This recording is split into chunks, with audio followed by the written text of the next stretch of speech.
Guruvayur Mananthavady KSRTC bus service പുനഃസ്ഥാപിക്കുക, സ്വകാര്യ ബസ്സുകളെ സംരക്ഷിക്കുന്ന ഡിപ്പോ മാനേജറുടെ പ്രീണനം അവസാനിപ്പിക്കുക, KSRTC ഡിപ്പോയിൽ അടിസ്ഥാന സൗകര്യം ഏർപ്പെടുത്തുക തുടങ്ങിയ ആവശ്യങ്ങൾ ഉന്നയിച്ചുകൊണ്ട് AIYF മണ്ണാർക്കാട് മണ്ഡലം കമ്മിറ്റി KSRTC ഡിപ്പോയിലേക്ക് പ്രതിഷേധം നടത്തി. പ്രതിഷേധ ധർണ AIYF ജില്ലാ പ്രസിഡന്റ് നൌഷാദ് ഉദ്ഘാടനം ചെയ്തു.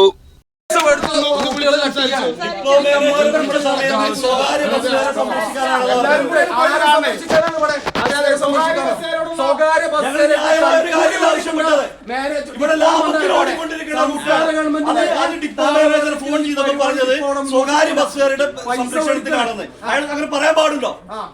സ്വകാര്യ ബസ് തീരുമാനിക്കുന്ന റൂട്ടുകൾ ഗുരുവായൂർക്ക് ഇവിടുന്ന് യാത്രക്കാർക്ക് വളരെ ഉപകാരമുള്ള ഒരു റൂട്ടായിരുന്നു. ലാഭത്തിലുള്ള റൂട്ടാണ്. എന്തുകൊണ്ട് ഇത് അവസാനിപ്പിച്ചു ഞങ്ങൾക്ക് അറിയാൻ താല്പര്യം. മാനന്തവാടി സംഭവം എന്ന് പറയുന്നത് മണ്ണാർക്കാട് KSRTC ഡിപ്പോയിൽ നിന്നും ജനങ്ങൾക്ക് ഏറ്റവും ഉപകാരപ്രദമായിരുന്ന 2 റൂട്ടുകൾ, അത് മാനന്തവാടി ഇന്ന് വളരെ പ്രയാസങ്ങൾ നേരിടുകയാണ്. അപ്പോൾ അതിൽ പ്രതിഷേധിക്കാൻ വേണ്ടിയാണ് ഇന്നിവിടെ ഒരു സമര പരിപാടി സംഘടിപ്പിച്ചിട്ടുള്ളത്. സ്വാഗതം ചെയ്യുന്നു.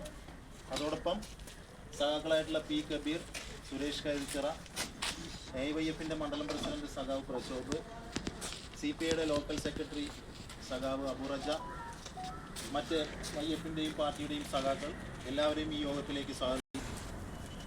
മണ്ഡലം സെക്രട്ടറി, AIYFന്റെ മണ്ഡലം സെക്രട്ടറി ഇത്തരത്തിൽ അടിയന്തരമായിട്ട് മണ്ണാർക്കാട് KSRTC ഡിപ്പോയിലേക്ക് സമരം നടത്താൻ ഉണ്ടായ വിഷയത്തിൽ കുറേ കാലങ്ങളായി മണ്ണാർക്കാട് ഡിപ്പോയുമായി ബന്ധപ്പെട്ട് AIYFന്റെ ഭാരവാഹികൾ ഉൾപ്പെടെ നിവേദനം കൊടുക്കുകയും മറ്റുള്ള മണ്ഡലം പ്രസിഡന്റ് പ്രശോഭ അധ്യക്ഷനായി. സംസ്ഥാന കമ്മിറ്റി അംഗം സുരേഷ് കൈതച്ചിറ, CPI സംസ്ഥാന കമ്മിറ്റി അംഗം P. കബീർ, AIYF മണ്ഡലം സെക്രട്ടറി ബോബി ജോയ് ഭാരത് തുടങ്ങിയവർ പങ്കെടുത്തു.